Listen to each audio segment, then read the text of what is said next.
Ella solo servía café en las reuniones, hasta que detuvo con una frase el contrato que podía destruir un imperio. Lo que nadie imaginaba es que ese momento cambiaría su vida, y también la del joven CEO. Hola, mis amigas y amigos. Antes de comenzar esta sorprendente historia, dejen en los comentarios desde dónde están viendo y cuéntame cómo va tu día, ¿vale? Y recuerden dar like y suscribirse al canal. El zumbido del aire acondicionado industrial era una bestia invisible y monótona que devoraba cualquier otro sonido en la sala de juntas de las bodegas de la torre. Era un silencio artificial, tenso, tan frío como el mármol pulido bajo los costosos zapatos italianos de los 11 ejecutivos que contenían la respiración. Elena Vargas permanecía de pie junto a una discreta mesa de servicio en la periferia de aquel universo de poder, sintiéndose tan invisible como el aire que respiraban. Sostenía una bandeja de plata con tazas de café humeante que nadie tocaría, un adorno más en una habitación donde los destinos se sellaban con tinta y susurros. En la cabecera de la imponente mesa de caoba, Nicolás de la Torre, el recién coronado CEO, con una mandíbula tan inflexible como su reputación de heredero implacable, se preparaba para asestar el golpe final. La pluma estilográfica de su abuelo, un objeto legendario bañado en oro y cargado con el peso de 3 generaciones, flotaba a milímetros del papel. Era el contrato de exportación más grande en la historia de la compañía, su oportunidad de demostrar que era más que un apellido. Fue entonces cuando los ojos de Elena, casi por un acto reflejo entrenado en incontables noches de estudio, se desviaron hacia el documento. Vio la cláusula 4.2, un error casi poético en su sutileza, una coma maliciosamente colocada y una transposición de términos que transfería toda la responsabilidad del seguro a la bodega en caso de desastre natural en las rutas marítimas. Un tifón en el Pacífico, una tormenta en el Atlántico, y la fortuna de los de la Torre se evaporaría en decenas de millones de dólares. Un sudor helado le recorrió la nuca, erizándole la piel bajo el modesto uniforme. Su padre, el capataz de la finca, el hombre que había dedicado su vida a esas viñas, perdería su empleo, su hogar, todo. Carraspeó, un sonido minúsculo, ahogado por el zumbido del aire. Nadie la oyó. Lo intentó de nuevo, esta vez con una fuerza que no sabía que poseía, una vibración que nació en lo más profundo de su pánico. Disculpe, señor de la Torre. Las 11 cabezas se giraron al unísono, y sus miradas colectivas cayeron sobre ella como 11 cuchillos afilados. Nicolás levantó la vista. Sus ojos de un azul tormentoso la fulminaron con una mezcla de sorpresa e irritación pura. «La cláusula de fuerza mayor está invertida», dijo Elena, su voz temblando pero clara, cada palabra resonando en el silencio mortal de la sala. «Usted está asumiendo la totalidad del riesgo». El silencio que siguió fue diferente. Era pesado, denso, cargado con el olor del pánico inminente que empezaba a mezclarse con el aroma de la madera cara y el café olvidado. La pluma dorada permanecía suspendida, una joya temblorosa sobre el abismo de un error catastrófico. Nicolás la observó desde el otro extremo de la sala, un abismo de caoba pulida y tensión corporativa separándolos. El eco de sus palabras, la totalidad del riesgo, todavía vibraba en el aire, una acusación silenciosa a su incompetencia. Vio cómo ella se encogía ligeramente bajo el peso de las miradas de su junta directiva, pero su barbilla permanecía alta, una extraña mezcla de terror y desafío en su postura. La chica del café, la hija de Roberto, el capataz. ¿Cómo se llamaba? Elena. La había visto cientos de veces. Una sombra silenciosa moviéndose por los pasillos de la sede, siempre con un libro de aspecto pesado bajo el brazo. Ahora, esa sombra había hablado. y su voz había detenido el universo. La humillación le quemaba las venas, un fuego helado que le subía por el cuello. Delante de Ricardo Morales, su director de operaciones y rival declarado, delante de señores que habían servido a su abuelo, él había sido corregido, expuesto por una empleada de servicio. Sintió el impulso primario de destruirla, de despedirla con un gesto, de borrar esa mancha de su autoridad. Pero entonces la lógica fría que lo había mantenido a flote en el traicionero mundo de los negocios se impuso. Ella tenía razón. Recordó haber leído esa cláusula, haberla pasado por alto, confiando en su equipo legal, ansioso por cerrar el trato. Un escalofrío recorrió su espalda al comprender la magnitud del desastre que acababa de evitar. El silencio se rompió cuando uno de los miembros más antiguos del Consejo, el señor Ferrer, se aclaró la garganta y dijo con una voz grave: «Tal vez deberíamos revisar esa sección una vez más, Nicolás». El tal vez era una daga diplomática. La pluma de su abuelo se sentía ahora absurdamente pesada en su mano. La bajó lentamente sin firmar, el sonido del metal contra la madera resonando como un disparo.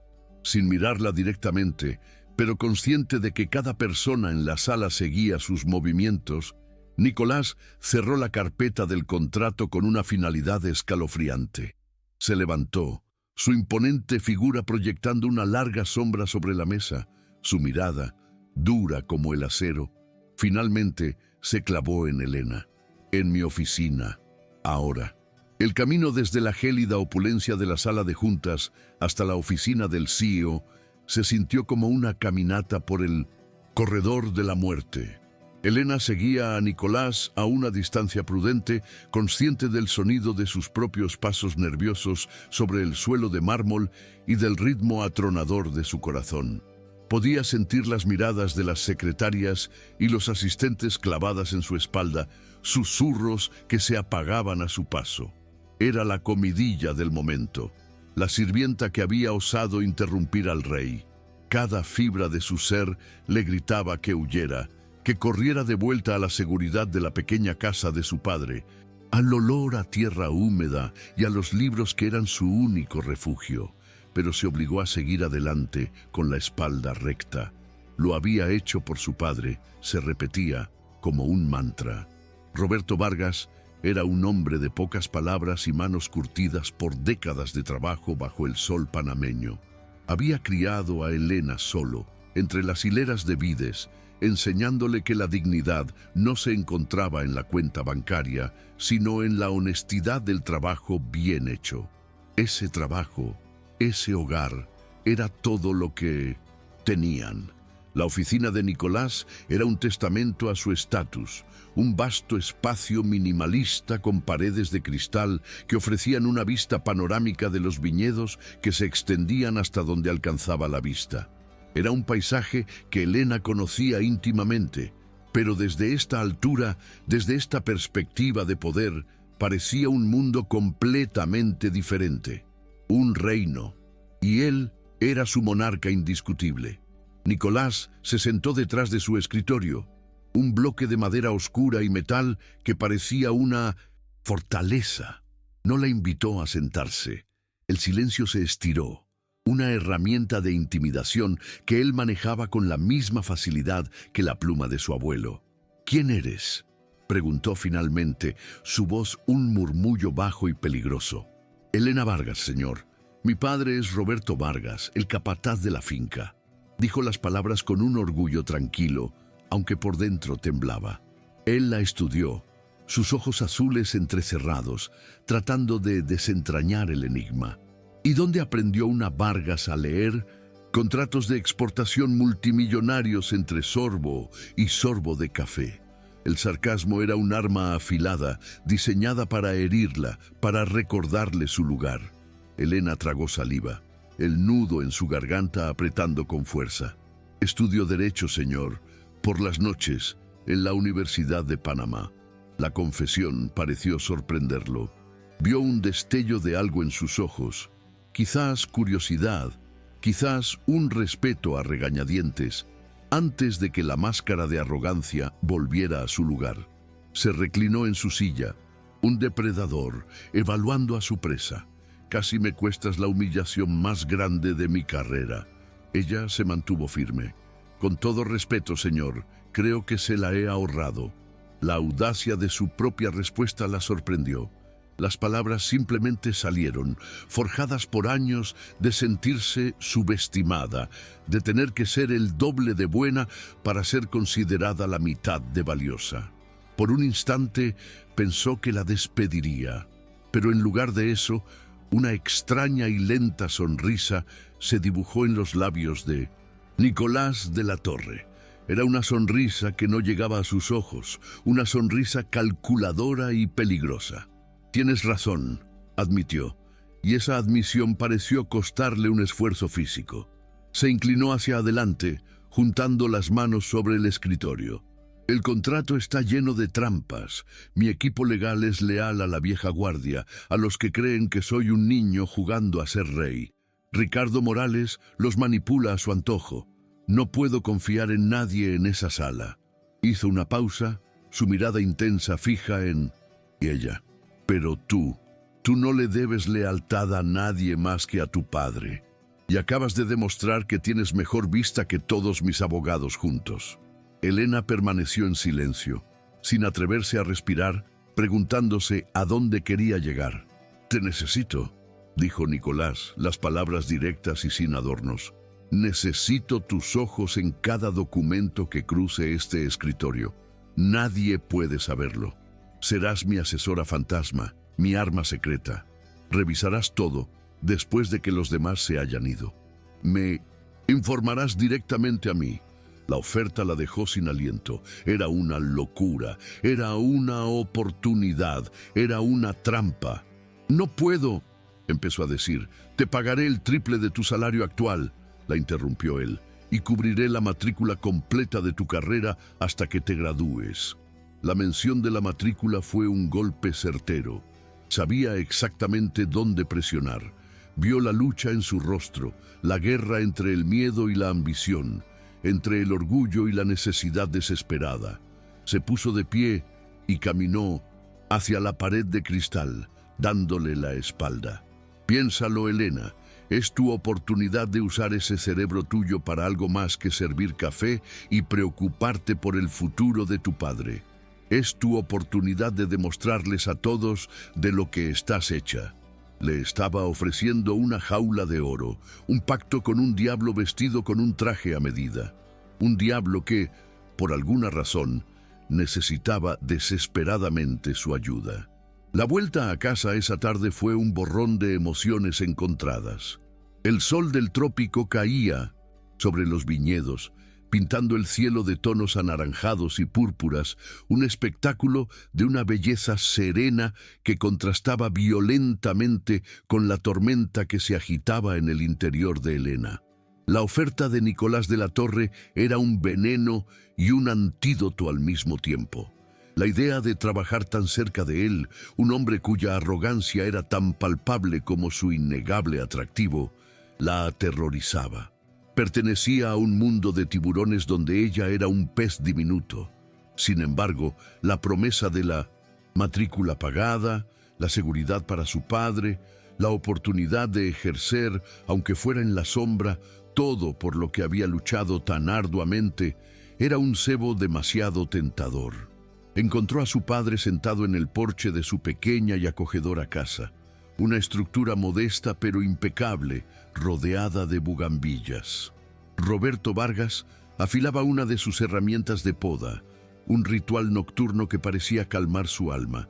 Levantó la vista cuando ella se acercó, y sus ojos sabios, acostumbrados a leer el clima y el estado de las uvas, leyeron la agitación en el rostro de su hija al instante. «¿Qué pasó, mi niña? Te he visto salir de la casa grande. Tenías la cara pálida como un fantasma». Elena se sentó en los escalones de madera, el calor del día todavía emanando del cemento. Le contó todo, desde la cláusula desastrosa hasta la increíble y peligrosa propuesta del joven de la Torre. Su padre escuchó en silencio, sin interrumpir, su rostro impasible, mientras el sol se ocultaba por completo. Cuando ella terminó, él dejó la herramienta a un lado y suspiró profundamente, un sonido que parecía llevar el peso de una vida de trabajo y desilusiones. Ese muchacho Nicolás tiene el fuego de su abuelo, pero también su soberbia. El viejo don Eduardo era un hombre duro pero justo. No estoy seguro de qué está hecho este nuevo patrón. Miró a su hija, su única hija, la luz de sus ojos, y la preocupación grabó nuevas arrugas en su frente. Te está ofreciendo el mundo, Elena, pero esa gente no da nada gratis, siempre hay un precio. Ella bajó la mirada hacia sus manos, las manos de una estudiante, no curtidas como las de su padre. Lo sé, papá, pero ¿qué otra opción tengo? Es la matrícula, es tu seguridad. Él extendió su mano callosa y cubrió la de ella. Tu seguridad es lo que me importa. Ten cuidado, mi niña, le advirtió, su voz cargada de una gravedad que le heló la sangre. El mundo de ellos no es el nuestro. Juegan con reglas diferentes y si no tienes cuidado, te romperán sin siquiera darse cuenta. La advertencia resonó en su mente cuando, al día siguiente, se encontró de nuevo en la oficina de Nicolás, esta vez para aceptar su oferta. Sin embargo, no iba a entrar en ese pacto como una víctima indefensa. Pasó toda la noche en vela, no durmiendo, sino redactando. Cuando Nicolás le presentó un escueto contrato de confidencialidad, ella deslizó sobre el escritorio su propia versión. Un documento de 3 páginas que ella misma había escrito. Él levantó una ceja, sorprendido. «Estos son mis términos», dijo ella, su voz más firme de lo que se sentía. «Primero, nuestra relación es estrictamente profesional. No hay favores, solo trabajo. Segundo, mi compensación será únicamente el salario acordado y el pago de la matrícula directamente a la universidad. No aceptaré regalos, bonos, ni nada que pueda ser malinterpretado. Tercero, toda nuestra comunicación sobre los contratos y las revisiones debe ser por escrito, por correo electrónico, para crear un registro claro e inalterable. Quiero un rastro de papel de cada recomendación que haga». Nicolás leyó los términos, una lenta sonrisa de genuina diversión y quizás admiración extendiéndose por su rostro. «Abogada, ¿eh? Creando tu propia póliza de seguro». Se reclinó, mirándola con una nueva intensidad. «Me parece justo. Estás estableciendo las reglas del juego. Me gusta». Cogió la pluma de su abuelo, esta vez con una mano firme, y firmó el contrato que ella había redactado. «Bienvenida a bordo, señorita Vargas. Que empiece el juego». Las siguientes semanas se convirtieron en una extraña doble vida para Elena. De día, era la chica invisible que servía café y gestionaba tareas administrativas menores, soportando las miradas condescendientes de empleados que no tenían ni idea de su nuevo rol. Pero de noche se transformaba. Después de que la última secretaria se iba y el edificio quedaba en silencio, subía al último piso, al santuario de Nicolás, y se convertía en la guardiana de los secretos de la bodega.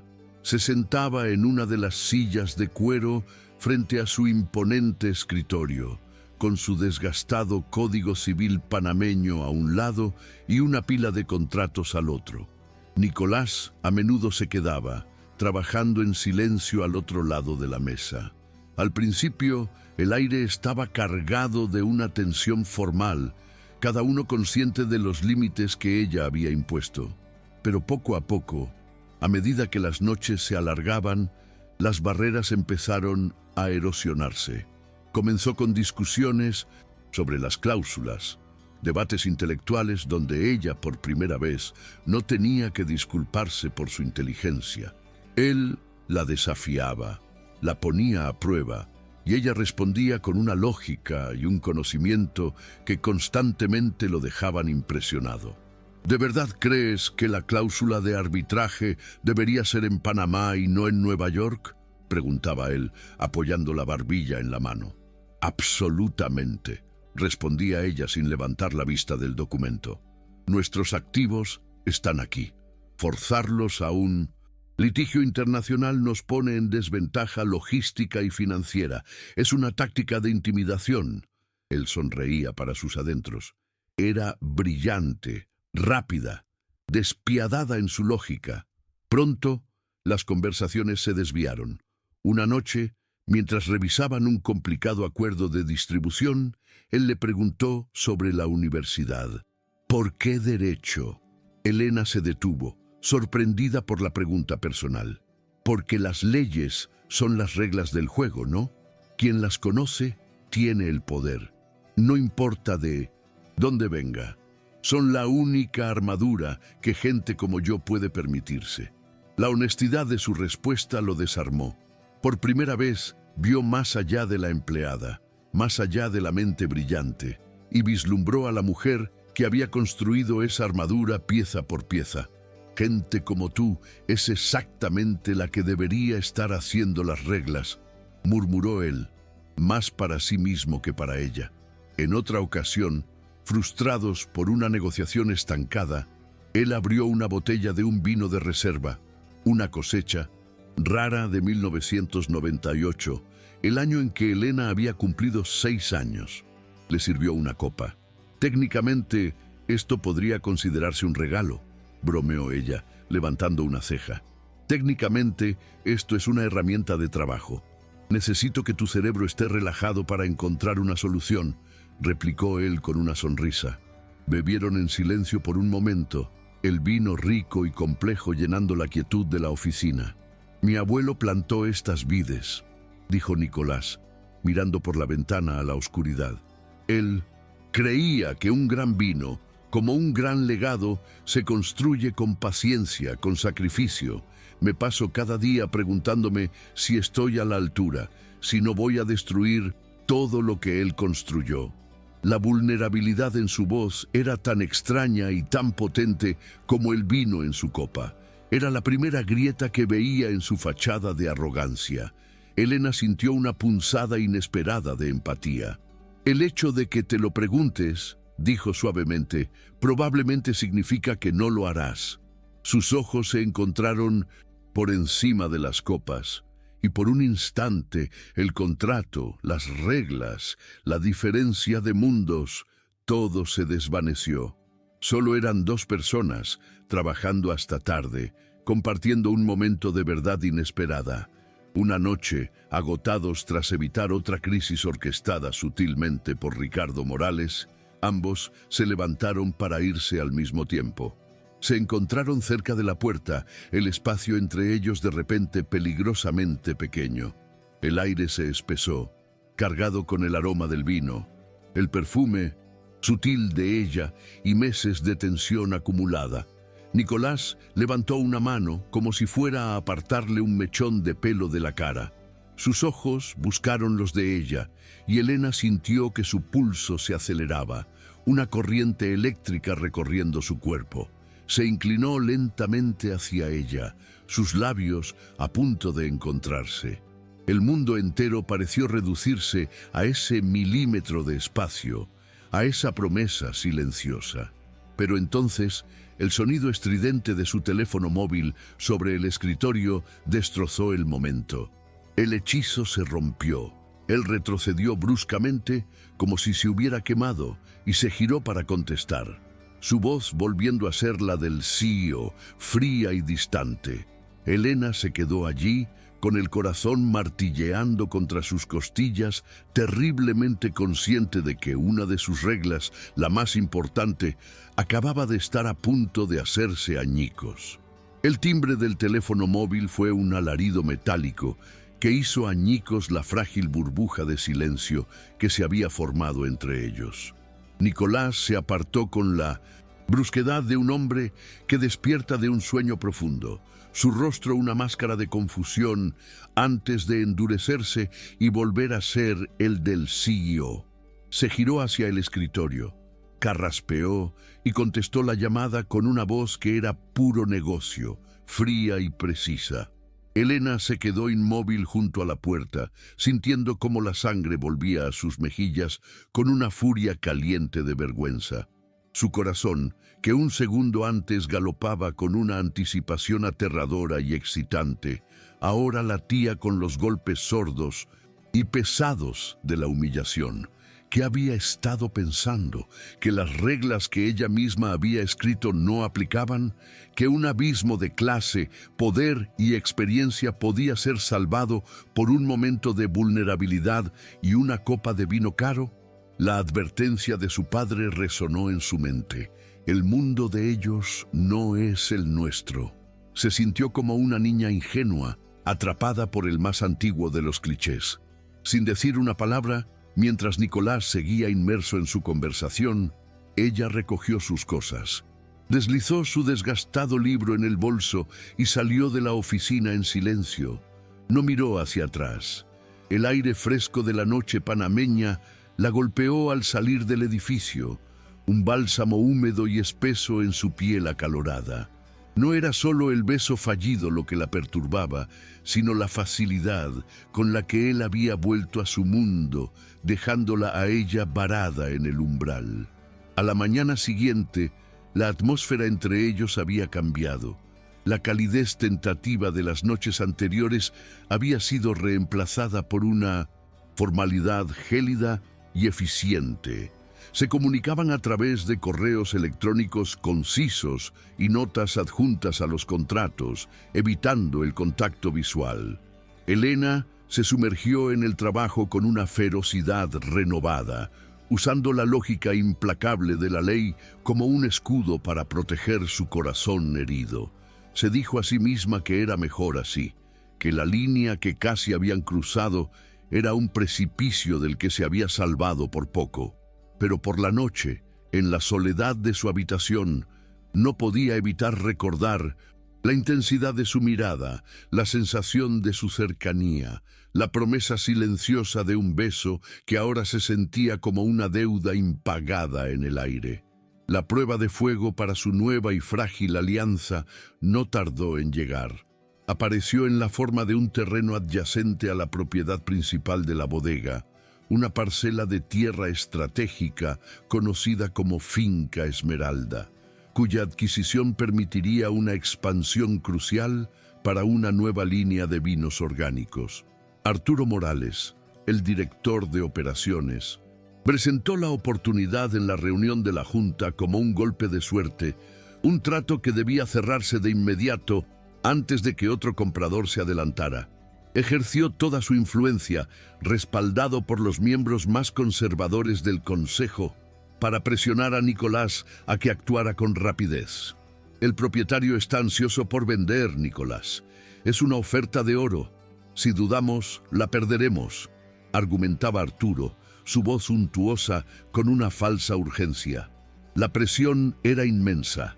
El mercado financiero exigía crecimiento, y esta era la respuesta perfecta. Nicolás, sintiendo el peso de las expectativas, estuvo a punto de ceder.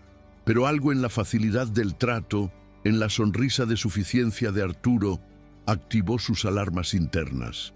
Esa noche le entregó a Elena la montaña de documentos relacionados con la Finca Esmeralda, títulos de propiedad, estudios topográficos, registros históricos. Arturo dice que está limpio, le dijo, su tono desprovisto de emoción. Quiero que lo destruyas.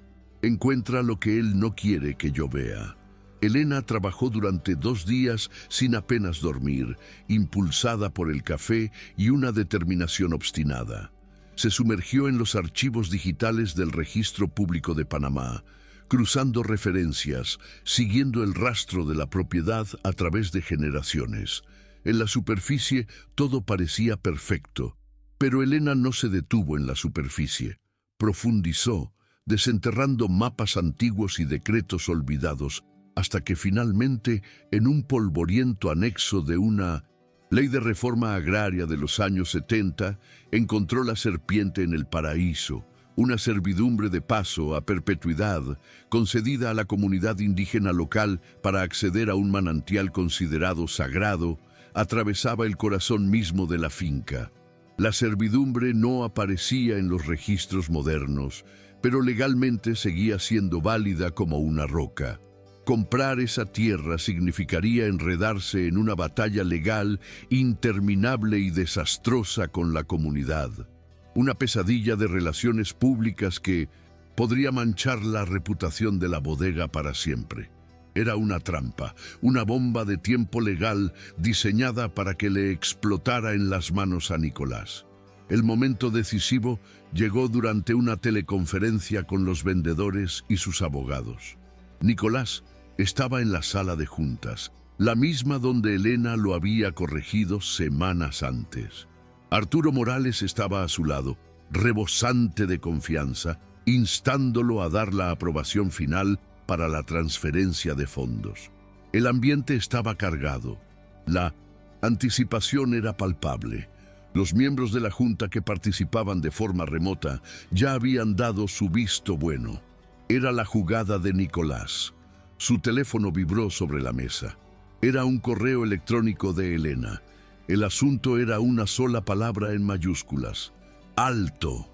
El cuerpo del mensaje era igualmente escueto. La finca es una trampa legal, servidumbre de paso indígena irrevocable. No firmes bajo ninguna circunstancia. Documentos adjuntos. Por un instante, Nicolás se quedó paralizado. Podía sentir la mirada de Arturo sobre él, la impaciencia de los abogados al otro lado de la pantalla. Su mente era un campo de batalla. Por un lado, estaba la lógica empresarial, la presión de su junta, la experiencia de su director de operaciones. Por otro, estaba el instinto de una estudiante de derecho nocturna, su asesora fantasma, la única persona que había demostrado una lealtad incorruptible. Confiar en ella significaba desafiar a todo su equipo, arriesgarse a parecer un tonto indeciso si ella se equivocaba. No confiar en ella se sentía como una traición, no solo a ella, sino a su propio juicio.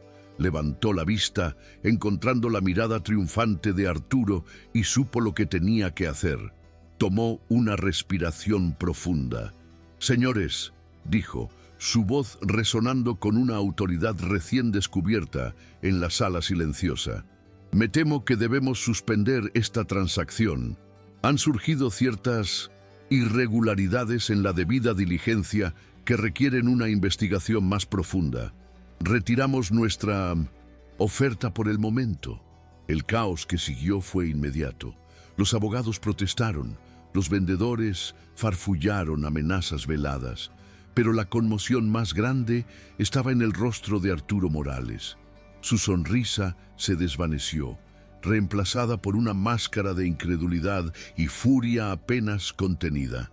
«¿Qué estás haciendo, Nicolás?», siseó en voz baja.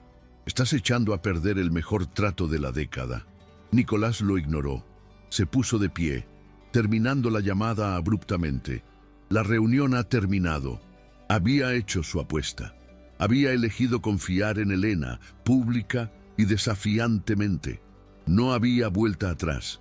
Esa noche, la oficina de Nicolás no era un campo de batalla intelectual, sino un refugio después de la tormenta.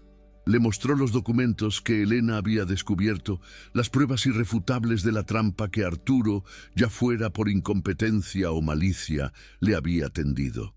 El alivio en el rostro de Nicolás era tan inmenso que parecía casi doloroso. Se pasó una mano por el pelo, su fachada de control finalmente resquebrajándose. Habían pasado horas revisando la estrategia, preparando la presentación para la junta directiva del día siguiente, que no solo exoneraría la decisión de Nicolás, sino que también pondría a Arturo en una posición insostenible. El trabajo estaba hecho. El silencio que se instaló entre ellos ya no era incómodo, sino cómplice. El silencio de dos soldados que han sobrevivido juntos a una batalla. «Salvaste a la compañía, Elena», dijo él en voz baja, su mirada fija en ella con una intensidad que le robó el aliento. «No, salvaste mi legado, mi futuro». Se acercó, deteniéndose a solo un paso de ella. La barrera profesional que ella había construido con tanto esmero se sentía ahora como un muro de papel. «Rompiste mis reglas», susurró ella, aunque la protesta sonó débil incluso para sus propios oídos. «Algunas reglas están hechas para romperse», respondió él, su voz un murmullo profundo. Levantó su mano y esta vez no hubo teléfono que lo interrumpiera. Con una delicadeza que contradecía su imagen pública, rozó su mejilla con el dorso de sus dedos, un toque tan ligero como el ala de una mariposa, pero que envió una onda de calor por todo su cuerpo. «No sé qué haría sin ti, Elena». No la besó. Fue algo mucho más íntimo, mucho más profundo. Fue una confesión, un reconocimiento de su dependencia, una rendición. En ese momento dejaron de ser jefe y empleada, rico y pobre. Eran Nicolás y Elena, dos almas unidas por un secreto, por un respeto mutuo, forjado en el fuego y, aunque ninguno de los dos se atrevía a admitirlo, por algo mucho más poderoso que comenzaba a florecer entre ellos. El pacto profesional se había transformado irrevocablemente en un lazo personal. Un punto de no retorno tan claro y definido como la línea del horizonte sobre sus viñedos. La victoria de Nicolás fue total, pero silenciosa. Presentó las pruebas a la Junta en una sesión a puerta cerrada. Arturo Morales, acorralado e humillado, no tuvo más remedio que alegar un lamentable descuido de su equipo, pero el daño a su credibilidad fue severo. La confianza del Consejo en Nicolás, por otro lado, creció exponencialmente. Sin embargo, en lugar de sentirse eufórica, Elena sintió un escalofrío de aprensión. Había ayudado a Nicolás a ganar una batalla, pero al hacerlo, se había ganado un enemigo poderoso y sin escrúpulos. Arturo Morales no era un hombre que perdonara una humillación. Su venganza llegó una semana después, no con el estruendo de un cañón, sino con el sigilo de un virus informático. Elena estaba en su pequeño cubículo realizando sus tareas diurnas cuando recibió un correo electrónico en su bandeja de entrada. Provenía de una dirección anónima con el asunto «Asunto urgente, violación de seguridad en bodegas de la Torre». Con un nudo de hielo formándose en su estómago, hizo clic para abrirlo. El correo contenía una cadena de mensajes reenviados. El primero era una supuesta comunicación entre ella, desde una dirección de correo electrónico personal que no reconoció pero que llevaba su nombre, y el CEO de la mayor bodega competidora de Panamá. En los correos, su yo falso compartía información confidencial sobre las negociaciones del contrato de exportación, estrategias de precios y vulnerabilidades de la cadena de suministro. A medida que se desplazaba hacia abajo, los correos se volvían más y más incriminatorios, detallando pagos a una cuenta bancaria en el extranjero. El golpe final era el último mensaje de la cadena, una carta de oferta de trabajo formal de la empresa rival para el puesto de consultora estratégica, con un salario exorbitante, fechada para comenzar en cuanto su misión en Bodegas de la Torre estuviera completa. Vio su nombre y apellido impresos en el documento, una falsificación perfecta. La sangre abandonó su rostro.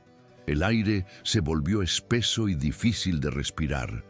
Era una trampa perfecta, una narrativa de traición y codicia tan bien construida que parecía irrefutable. Estaba mirando la ejecución de su carrera, la destrucción de su futuro, y todo llevaba su nombre. La acusación se propagó por los pasillos de la élite de la bodega con la velocidad y la ferocidad de un incendio forestal. Arturo Morales, actuando el papel de un director leal y desconsolado, presentó la dolorosa evidencia ante una sesión de emergencia de la Junta Directiva. Usó cada prejuicio de clase a su disposición para tejer su venenosa historia.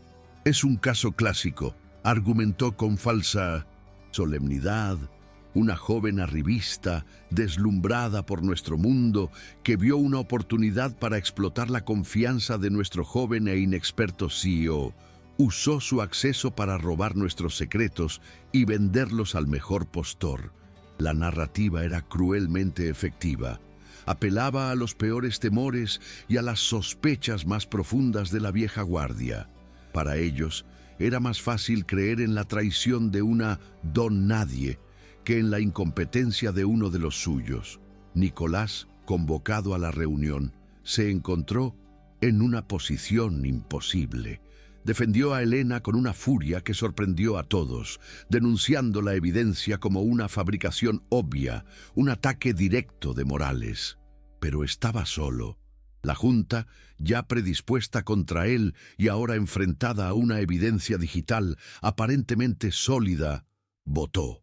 La decisión fue casi unánime. Elena Vargas fue suspendida de todas sus funciones con efecto inmediato, a la espera de una investigación completa, y se le prohibió el acceso a cualquier propiedad de la compañía. Además, la Junta emitió una advertencia formal a Nicolás. Si la investigación probaba su complicidad o negligencia grave, se enfrentaría a una moción de censura para destituirlo de su cargo como CEO. La trampa no era solo para Elena, era el movimiento de jaque mate de Arturo contra él. La tarea de comunicarle la decisión a Elena recayó sobre Nicolás. La encontró en su cubículo, pálida pero compuesta, como si ya supiera lo que venía. La llevó a su oficina, el mismo lugar donde habían forjado su alianza, donde casi se habían besado y que ahora se sentía como una cámara de interrogatorio. «Es una farsa, Elena. Lo sé», dijo él, su voz tensa por la rabia contenida. «Arturo está detrás de esto. Voy a demostrarlo. Voy a destrozarlo». Pero sus palabras de consuelo sonaban huecas frente a la brutalidad de la decisión de la Junta. «Estoy suspendida», dijo ella, no como una pregunta, sino como una afirmación. Asintió, la mandíbula apretada. «Y se me prohíbe la entrada a la propiedad». Él asintió de nuevo, la impotencia grabada en su rostro. Una cosa era luchar contra cláusulas en un contrato. Otra, muy distinta, era luchar contra un sistema diseñado para protegerse a sí mismo. Ella recogió las pocas pertenencias personales de su escritorio bajo la mirada curiosa y hostil de los otros empleados. Una foto de su padre, una pequeña planta, su taza de café. Cada mirada se sentía como una acusación, cada susurro como una sentencia. Cuando se dirigía a la salida, el jefe de Recursos Humanos, un hombre de rostro severo y leal a Arturo, la interceptó. «Señorita Vargas, un último asunto». Le entregó un sobre blanco oficial. Elena asumió que era la notificación formal de su suspensión. Pero al abrirlo, vio que el destinatario no era ella. Estaba dirigido al señor Roberto Vargas. Con manos temblorosas sacó la carta. Era un aviso de despido. La razón oficial era una reestructuración necesaria en la gestión de la finca. Pero el mensaje era inequívoco. Una daga fría y afilada dirigida directamente a su corazón. No solo la estaban destruyendo a ella, estaban yendo a por su padre, estaban quemando su mundo hasta los cimientos. Esa noche, la pequeña casa del capataz, que siempre había sido un santuario de paz y trabajo duro, se convirtió en un velatorio. Elena esperó, con la carta de despido en la mano, como si fuera una serpiente venenosa. Vio a su padre regresar de los campos, sus hombros caídos por el cansancio de un largo día, su rostro cubierto de polvo y sudor, pero con la tranquila satisfacción del deber cumplido. Entró en la casa sonriéndole y el corazón de Elena se partió en 1000 pedazos. «¿Qué pasa, mi niña? Tienes la misma cara que cuando se te murió tu primer pececito dorado», bromeó él, tratando de aligerar el ambiente. Ella no pudo responder, simplemente le entregó el sobre. Lo vio fruncir el ceño, limpiarse las manos en los pantalones antes de tomarlo. Observó cómo sus ojos recorrían las líneas de texto, cómo la confusión inicial daba paso a la incredulidad y finalmente a una comprensión desoladora y profunda. El papel tembló en su mano. No dijo nada. Simplemente se sentó pesadamente en su vieja silla de madera, la misma en la que se había sentado todas las noches durante 30 años. Miró por la ventana hacia los viñedos que había cuidado como si fueran sus propios hijos, la tierra que conocía mejor que la palma de su mano.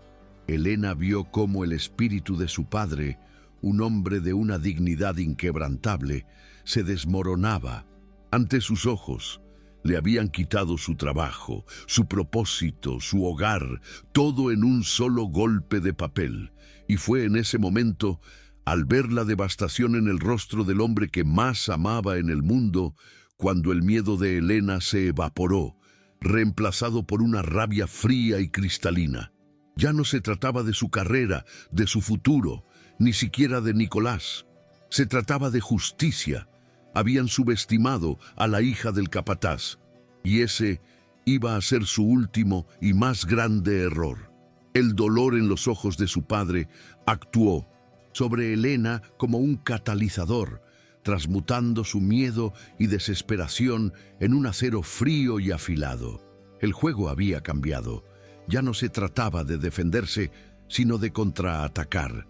Excluida de la empresa, despojada de su acceso, se atrincheró en el único territorio donde aún era soberana, la biblioteca de la Facultad de Derecho. Rodeada por el silencio solemne y el olor a papel viejo, convirtió una de las mesas más apartadas en su cuartel general.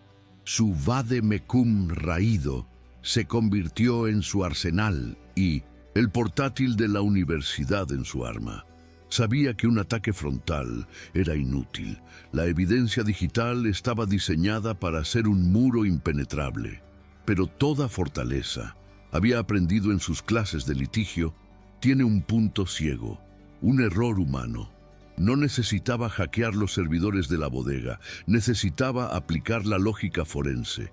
Su mente se sumergió en la arquitectura de la falsificación, deconstruyendo la mentira pieza por pieza. ¿Cómo se habría creado? ¿Qué software se habría utilizado? Recordó haber visto a Arturo Morales jactándose de una nueva suite de software de edición de documentos que su departamento había adquirido, una herramienta poderosa capaz de manipular metadatos con una precisión aterradora. Fue una corazonada, una pequeña hebra en un tapiz de engaños. Pasó horas investigando el software, aprendiendo sus protocolos, sus vulnerabilidades, las huellas digitales que dejaba incluso cuando intentaba borrarlas. Al mismo tiempo, se puso en contacto con Nicolás. La comunicación era clandestina y arriesgada a través de correos electrónicos encriptados enviados desde los ordenadores de la biblioteca. «No busques el contenido de los correos», le escribió, sus dedos volando sobre el teclado. «Son una distracción.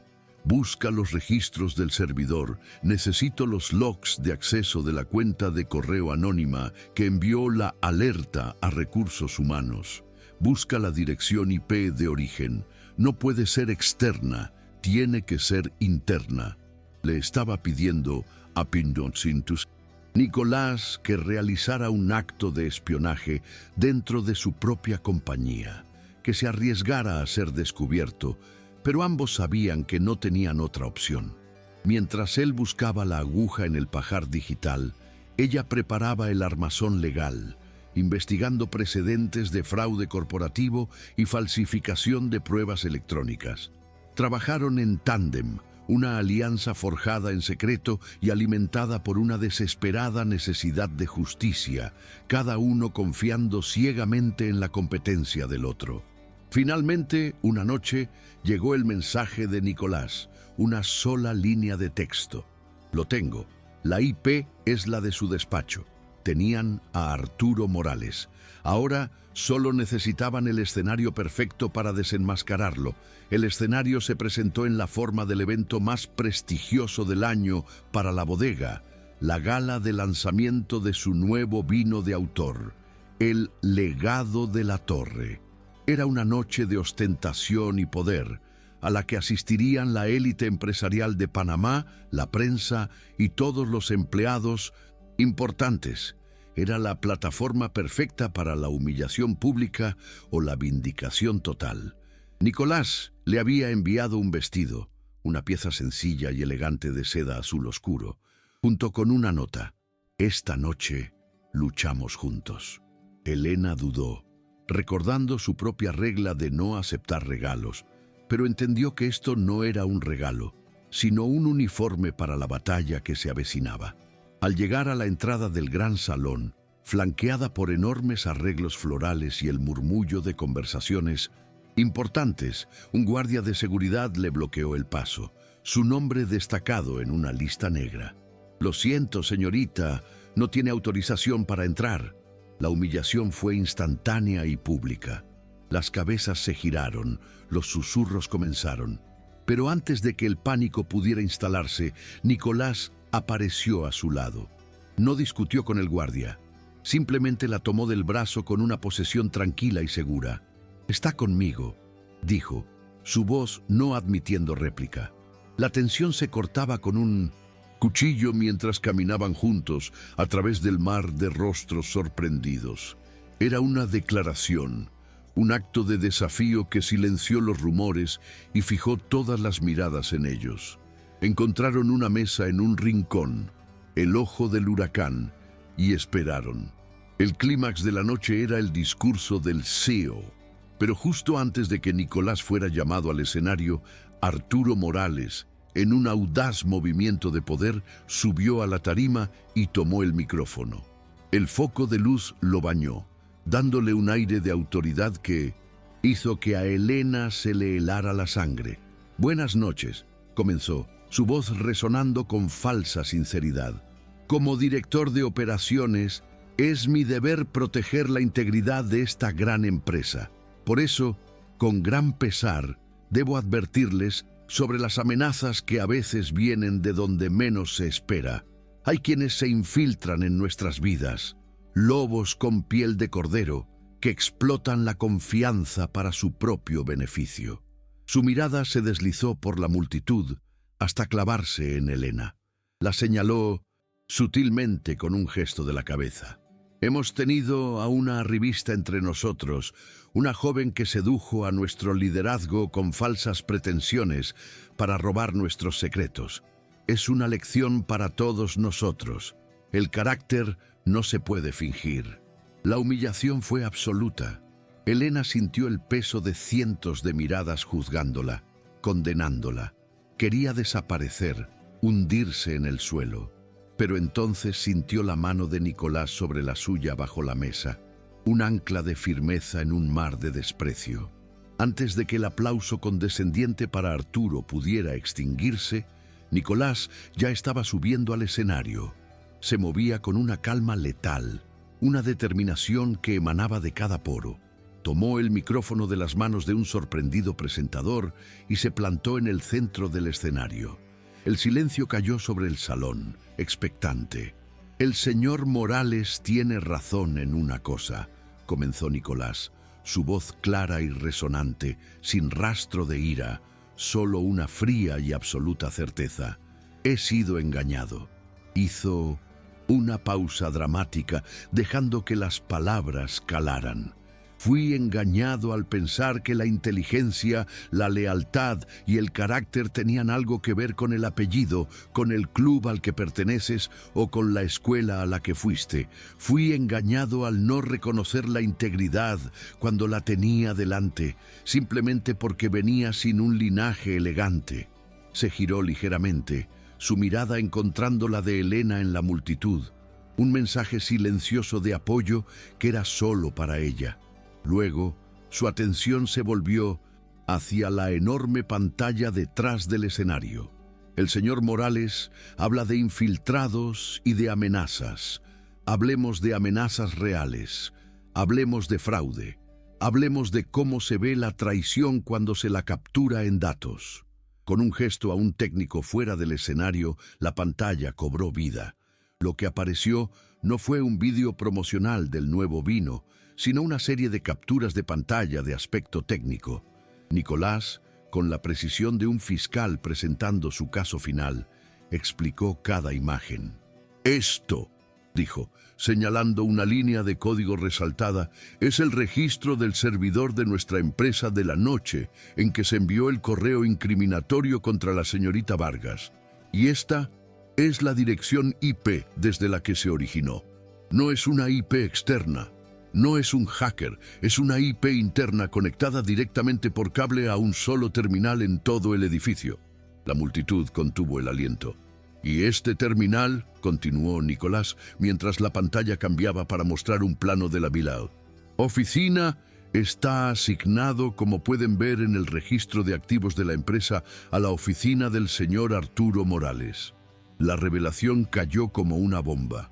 El silencio fue reemplazado por un murmullo de asombro y escándalo. Arturo, de pie cerca del escenario, palideció. Su rostro una máscara de horror al ver su plan meticulosamente construido desmoronarse en público. La humillación que había diseñado para Elena ahora se volvía contra él, magnificada por 1000. La reversión fue total, brutal y exquisitamente justa. La caída de Arturo Morales fue tan rápida como su ascenso había sido calculado. Mientras la seguridad lo escoltaba discretamente fuera del salón, con el rostro desencajado por la furia y la derrota, Nicolás permanecía en el escenario, dueño absoluto de la situación y de su compañía. No se deleitó en la caída de su rival. En cambio, usó ese poderoso momento para reconstruir lo que había sido destruido.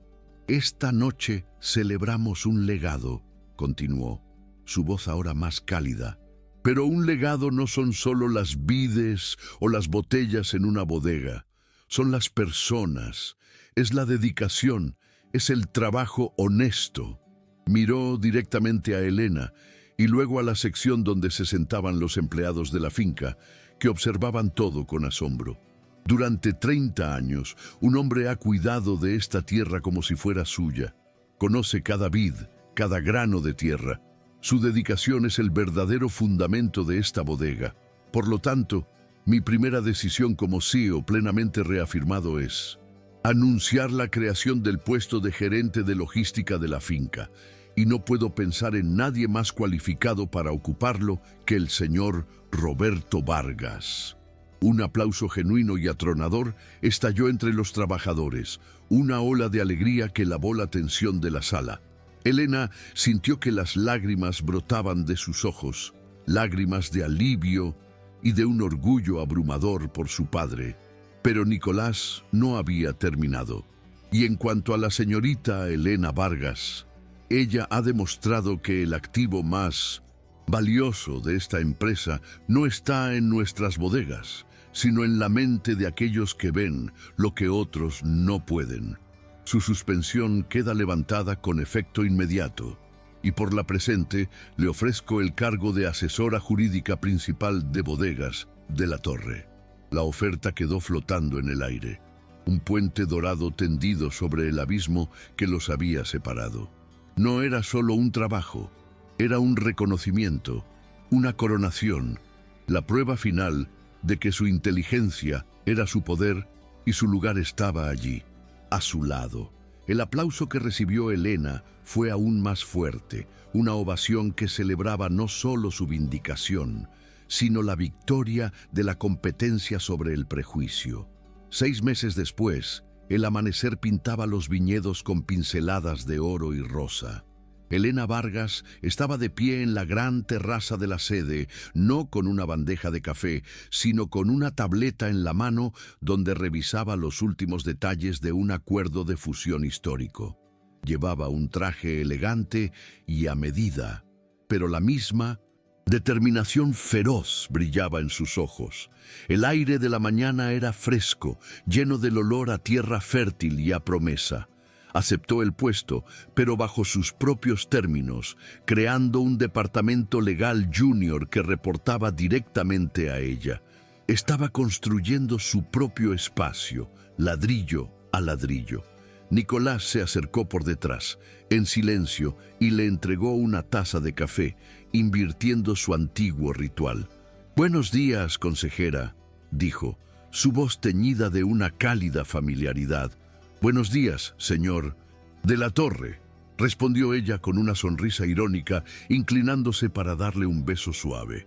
Eran socios en todo el sentido de la palabra. Su relación, un equilibrio perfecto de respeto profesional y un amor profundo y tranquilo.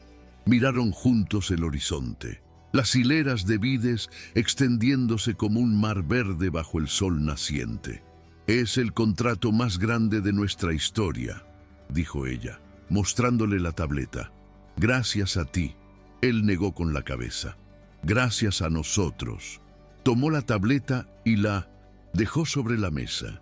De su bolsillo sacó la legendaria pluma de su abuelo y la puso sobre el contrato impreso que esperaba la firma. La miró, luego a ella, el símbolo de su legado, de la presión que casi lo aplasta. Con un gesto que lo decía todo, Elena recogió la pluma, sintiendo su peso y su historia en la mano. Se la tendió de vuelta a él. «Es tuyo para firmar», susurró. «Te lo has ganado». Nicolás tomó la pluma, sus dedos rozando los de ella. Con una mano firme, una confianza que no poseía, meses atrás firmó el documento que aseguraría el futuro de Bodegas de la Torre para las próximas generaciones. Juntos levantaron sus tazas de café en un brindis silencioso, no con un vino raro, sino con la sencilla calidez de una nueva mañana, socios en el trabajo, compañeros en la vida, contemplando el legado que ahora, finalmente, construirían juntos.